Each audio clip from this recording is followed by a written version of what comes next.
The Harvest. Good afternoon, Ifriqiya FM listeners, and welcome to the latest news from across the continent and around the world. This is Imene Nouad. Starting in Algeria, as President of the nation Abdelmajid Tebboune in his Independence Day message pays tribute to the sacrifice of Algeria's resistance fighters, veterans, and the 5,630,000 martyrs, he says, gave their life for the country's freedom, reaffirming Algeria's commitment to preserving national memory and the principles of November Revolution. President Tebboune also expresses the confidence in the country's continued progress through sovereign policy, sustainable development, and the democratic reforms, praising successful conduct of the recent legislative election, and extends his congratulations to the Algerians at home and abroad. Earlier today, President Tebboune also chaired the annual ceremony of military promotions and decorations at the People's Palace in Algiers on the eve of 64th anniversary of independence and recovery of National Sovereignty Day. The event honors senior and officers and civilian personnel of People's National Army, with President welcomed by Army General Said Shingariha before reviewing military reforms and meeting senior military officials. On the other hand, the United Nations is reviewing its global counter-terrorism strategy as member states seek to strengthen international cooperation against evolving terrorist threats. Speaking during the discussions, Algeria's permanent representative to the United Nations, Ammar bin Jama, says the strategy remains cornerstone of global counter-terrorism efforts. He calls for preserving member states' consensus, updating the strategy to address emerging threats, and reinforcing it through meaningful reforms and stronger political commitments. Let's hear what Ammar bin Jama said. The United Nations Global Counterterrorism Strategy remains a cornerstone of our collective defense against the scourge of terrorism. For 20 years, its strength showed our in one thing above all, consensus. And that consensus is not a formality, it is a message to terrorist networks everywhere that this assembly stands united and will not be divided. Preserving this consensus is therefore an imperative. It requires time. It requires good faith negotiation. It is forged through deliberations that are rigorous, transparent, and inclusive. This is the only path for member states to bridge divergent views. In Geneva, international discussions continue on the situation in Sudan amid worsening humanitarian and security conditions. Addressing the meeting, Algeria's permanent representative Idriss Latrash reaffirms Algeria's support for Sudan's sovereignty and territorial integrity. He calls for a Sudanese-led political process and urges the international community to condemn all external actors fueling the conflict, as Sudan says it remains ready to engage in sincere initiative to end the war. Let's hear what Latrash said. For Algeria, today is the day to reaffirm the fundamental imperatives that must guide any genuine effort for the sake of peace in Sudan. First and foremost, uphold Sudan's sovereignty, national unity, and territorial integrity, while rejecting all attempts to fragment the country and its institutions. Secondly, condemn all those that continue from outside to fuel violence, to deepen the suffering, and to undermine every prospect for peace.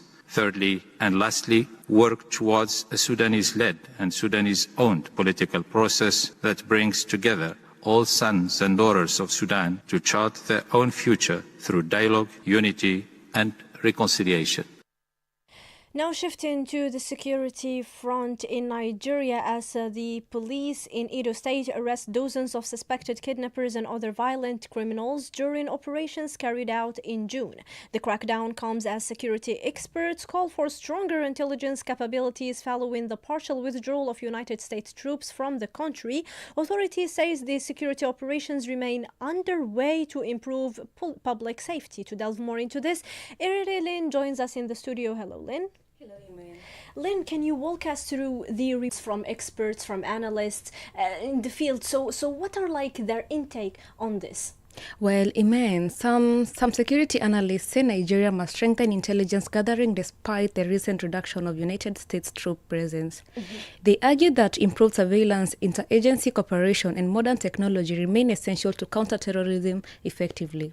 On the other side, the Nigerian Air Force also calls for stronger joint military operations to tackle evolving security threats nationwide, whereas other analysts say continued reforms and stronger intelligence coordination indicate that Nigeria's counterterrorism efforts are steadily improving, despite the evolving nature of security threats. Thank you for all of these insights, Lynn. Now we shift to health security updates as the World Health Organization reports that weekly Ebola infections in the Democratic Republic of Congo have reached their highest levels since the current outbreak began. The country has now recorded more than 1,500 confirmed cases, including 473 deaths. The WHO is recruiting patients for a clinical trial targeting the Bundibugyo strain, while health authorities continue expanding care for the affected families. Cameroon, on its side, is also stepping up its response to a cholera outbreak in the far north region after 10 deaths are confirmed so far. Authorities are strengthening disease surveillance, hygiene campaigns, cross-border coordination, and preparing to request emergency vaccine supplies, whereas local resources report that at least 7 people have been killed in a Boko Haram attack in the same region.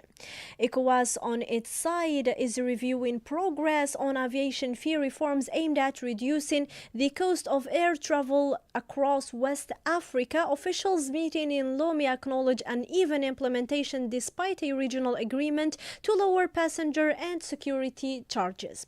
Now, shifting still in economy, Ghana's annual inflation rises to 5.3% in June, driven by mainly higher fuel prices, transport costs, rent and school fees. Despite the increase, inflation remains significantly lower than a year ago as the country's economic recovery continues.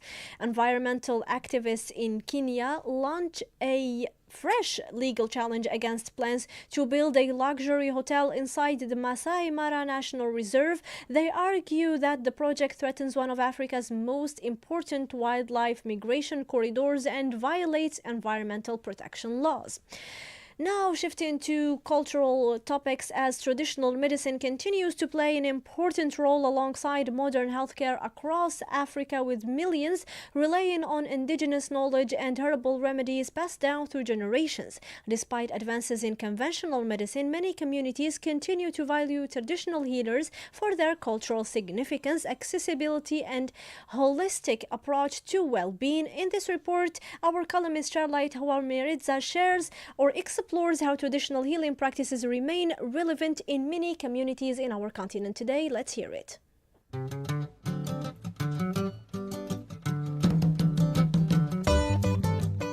Traditional medicine has been part of African life for centuries. Long before modern hospital became the first option, our ancestors relied on plants, herbs, and roots to facilitate healing and restore health.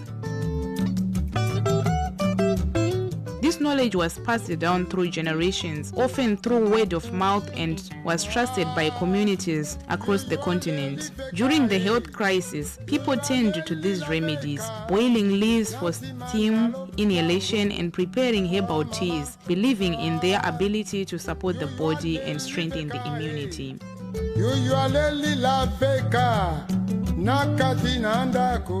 This is a system of holistic knowledge that treats the whole person, not just the symptoms. What makes traditional medicine remarkable is its accessibility and deep connection to our cultural identity. It is affordable, rooted in generations of observation and practice, and it carries a depth of understanding that modern science continues to explore. Yet the goal is not to choose one system over the other. Modern medicine brings precision, diagnostics, and advanced intervention, while traditional medicine offers history, accessibility, and knowledge of nature. Together they can form a powerful partnership, one that ensures our ancestors' wisdom and modern advancements walk hand in hand towards a healthier future. Now, before we conclude our harvest, we shift to sports updates in football. Of course, Egypt reaches the FIFA World Cup quarterfinals for the first time after defeating Australia in a penalty shootout. Colombia, on the other hand, advances to the round of 16 with 1-0 victory over Ghana, while defending champions Argentina eliminate Cape Verde after extra time with a great performance from the African first-timers. These are all the updates we have for now. Thank you for paying attention to the full list. It was directed by Ben Misbah Hakima, control board with Yusuf, streaming with Riyadh, and observation with Tawis. Thank you once again and enjoy the rest of our programs with your favorite radio channel, Ifriqiya FM, the voice of Africa. Le monde connaît de grandes mutations entre alliances politiques et blocs économiques qui se forgent.